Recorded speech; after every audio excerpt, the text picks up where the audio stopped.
এই ভিডিওতে কথা বলবো এমএস ওয়ার্ডের একদম এক্সিলেন্স একটা ক্লাস নিয়ে। হ্যাঁ, এই ভিডিওতে আমরা শিখব কিভাবে এক ক্লিকে আমরা 1000, 10,000 বা 1,00,000 চিঠি এক ক্লিকে করে ফেলতে পারি। সেই জন্য আমাদের কি করতে হবে? প্রথমে একটা ফোল্ডার তৈরি করতে হবে। ফোল্ডারের ভিতরে আমাদের দুইটা ফাইল নিতে হবে। একটা ফাইলের নাম দেব আমরা লেটার, আর একটা দেব রেসিপিয়েন্ট লিস্ট। আমরা যদি ফাইলগুলো একটু বড় করে দেখি, এই যে দেখেন নামগুলো। তো প্রথমে আমাদের লাগবে হচ্ছে যাদেরকে আমরা চিঠিগুলো পাঠাবো তাদের তালিকা। হ্যাঁ, সেই জন্য আমরা একটা লিস্ট আগে থেকে তৈরি করছি। লিস্টটা আমরা একটু দেখি। দেখেন এখানে কি আছে, ক্রমিক নাম্বার আছে, নাম, পদবি এবং ইমেল অ্যাড্রেস। ঠিক আছে, এখানে আছে 10টা মাত্র। আপনার কাছে 10,000ও থাকতে পারে, 10 লাখও থাকতে পারে। হ্যাঁ, সেটা কোনো বিষয় না। বিষয় হচ্ছে আপনার কাছে ডেটা থাকলে আপনি মার্জ করে নিতে পারবেন। ঠিক আছে, তো এটাকে আমি ক্লোজ করে দেই। আমি যাব লেটারটাতে। লেটারটা ওপেন করে আমি দেখি এই লেটারটা আমি আগে থেকেই তৈরি করে রাখছি। আপনারা ভিডিওটা পজ করে এই লেটারটা দেখে দেখে টাইপ করে তারপরে আপনারা হচ্ছে প্র্যাকটিসটা করবেন। এখন আমরা দেখব আসলে মার্জটা কিভাবে করব এরকম 1000, 2000, 5000 ডেটার সাথে একসাথে। মানে এটা কখন করব আমরা?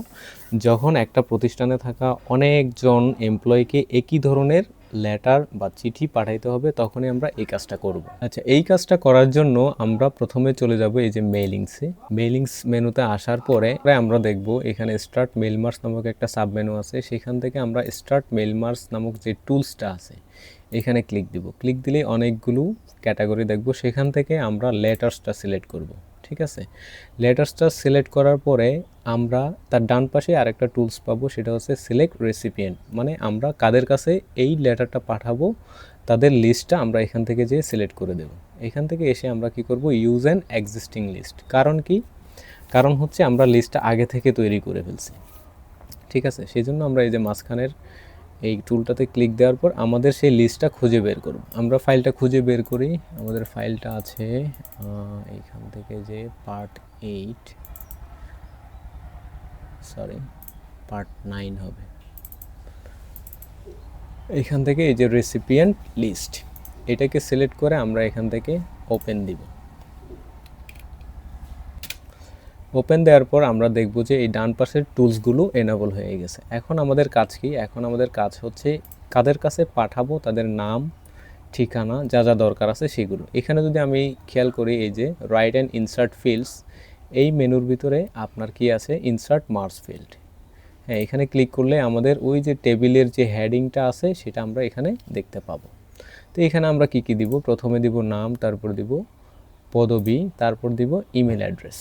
ঠিক আছে, সেই জন্য আমি কার্সরটা এখানে রেখে ইনসার্ট মার্জ ফিল্ড থেকে এই যে নামটা দিয়ে দিলাম। তারপর আমরা এন্টার প্রেস করে আমরা এখানে দিব দ্বিতীয়টা হচ্ছে পদবি। পদবি দেওয়ার পরে আবার এন্টার প্রেস করে আমরা দিব হচ্ছে ইমেল অ্যাড্রেস। ঠিক আছে, এই তিনটা ডেটা আমাদের মার্জ করা শেষ হয়ে গেলে আমরা কি করব, এই যে একদম শেষের দিকে দেখব finish and merge. Finish and merge থেকে আমরা কি করব, একদম প্রথমটা এডিট ইন্ডিভিজুয়াল ডকুমেন্ট। হ্যাঁ, এটাতে ক্লিক দিব। ক্লিক দেওয়ার পর এখানে তিনটা অপশন পাবো। একটা হচ্ছে অল, আরেকটা হচ্ছে কারেন্ট রেকর্ড, আরেকটা হচ্ছে ফ্রম এবং টু। ঠিক আছে, এই ডেটা লিস্টে আপনার যতজন এমপ্লয়ি আছে বা যতজন লোক আছে সবার জন্য যদি আপনি করতে চান তাহলে অল সিলেক্ট থাকা অবস্থায় ওকে দিবেন। আর যদি আপনি নির্দিষ্ট কয়েকজনকে মানে 100 থেকে 150 পর্যন্ত যারা আছে তাদের জন্য করতে চান বা এরকম যদি হয় তাহলে আমরা এই ফ্রম এবং টুতে স্পেসিফিক নাম্বারগুলো দিয়ে ওকে দিব।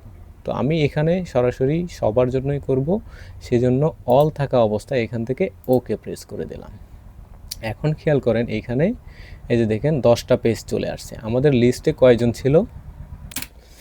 10টা পেজ চলে আসছে। এখন আপনার যদি বিশ্বাস না হয় আপনি একটু জুম আউট করে দেখেন, এখানে আসলে 10টা ডকুমেন্টই চলে আসছে। মানে এক ক্লিকে আমি 10টা ডকুমেন্ট তৈরি করে ফেলছি।